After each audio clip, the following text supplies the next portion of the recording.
मोक्षदा एकादशी व्रत कथा फलाहार पार्ट 2। श्री कृष्ण बोले, हे राजन, इस एकादशी के विषय में एक पौराणिक कथा मैं वर्णन करता हूँ। इस कथा के श्रवण करने से पितर तक तर जाते हैं। कथा। गोकुल में वैखानस नाम का राजा राज्य करता था। उसके राज्य में वेदज्ञ ब्राह्मण रहते थे। एक दिन स्वप्न में राजा ने अपने पिता को नरक में पड़ा देखा। प्रातः वह ब्राह्मणों से अपनी स्वप्न कथा कहने लगे। हे ब्राह्मणों, स्वप्न में मैंने अपने पिता को नरक में पड़ा देखा है। उन्होंने मुझसे कहा कि हे पुत्र, मेरी यहाँ से मुक्ति करो। जब से मैंने उनके यह वचन सुने हैं, मुझे अशांति है। मुझे अब राज्य, सुख, ऐश्वर्य, हाथी, घोड़े, धन, स्त्री, पुत्र आदि कुछ भी सुखदायक नहीं है। अब आप मुझे किसी प्रकार का तप, दान, व्रत आदि बतावें जिससे मेरे पिता की मुक्ति हो। उस पुत्र का जीना व्यर्थ है जो अपने पिता का उद्धार न करे। एक उत्तम पुत्र जो अपने पूर्वजों का उद्धार करे, सहस्र मूर्ख पुत्रों से अच्छा है।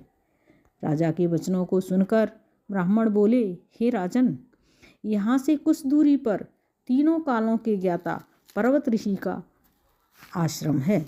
आप यह बातें उनसे जाकर पूछें, वे आपको इसकी विधि बता देंगे। राजा मुनि के आश्रम पर गए। उस आश्रम में अनेकों योगी मुनि तपस्या कर रहे थे। वहीं चारों वेदों के ज्ञाता पर्वत मुनि दूसरे ब्रह्मा के समान बैठे थे। राजा ने उनको जाकर साष्टांग प्रणाम किया। पर्वत मुनि ने उससे कुशल क्षेम पूछी।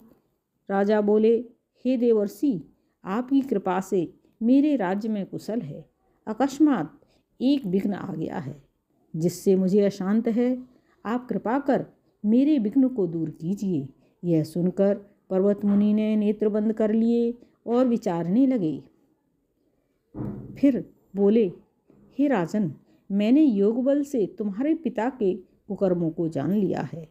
उन्होंने पूर्व जन्म में कामातुर हो सौत के कहने पर एक स्त्री को ऋतुदान मांगने पर भी नहीं दिया। उसी पाप कर्म के फल से तुम्हारे पिता नरक में गए हैं। राजा बोले, हे भगवान, मेरे पिता के उद्धार का आप कोई उपाय बताइए। तब मुनि बोले, हे राजन, मार्गशीर्ष के शुक्ल पक्ष में जो एकादशी होती है उसका आप व्रत करें और उसके पुण्य को दें। उस पुण्य के प्रताप से आपके पिता की मुक्ति होगी।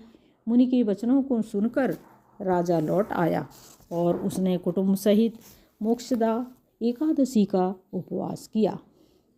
उसके पुण्य को राजा ने अपने पिता को दे दिया। उस पुण्य के प्रभाव से राजा के पिता को मुक्ति मिली। मार्गशीर्ष मास के शुक्ल पक्ष की मोक्षदा एकादशी का जो प्राणी व्रत करते हैं उनके समस्त पाप नष्ट हो जाते हैं और वे स्वर्ग में जाते हैं। इससे बढ़कर मोक्ष देने वाला दूसरा कोई व्रत नहीं है। इस कथा को पढ़ने से वाजपेयी यज्ञ का फल मिलता है। फलाहार। इस दिन बिल्वपत्र का सागार लेना चाहिए। व्रत में दूध, फल व सिंघाड़े के आटे के पदार्थ ले सकते हैं। बोलो मोक्षदा एकादशी माता की जय।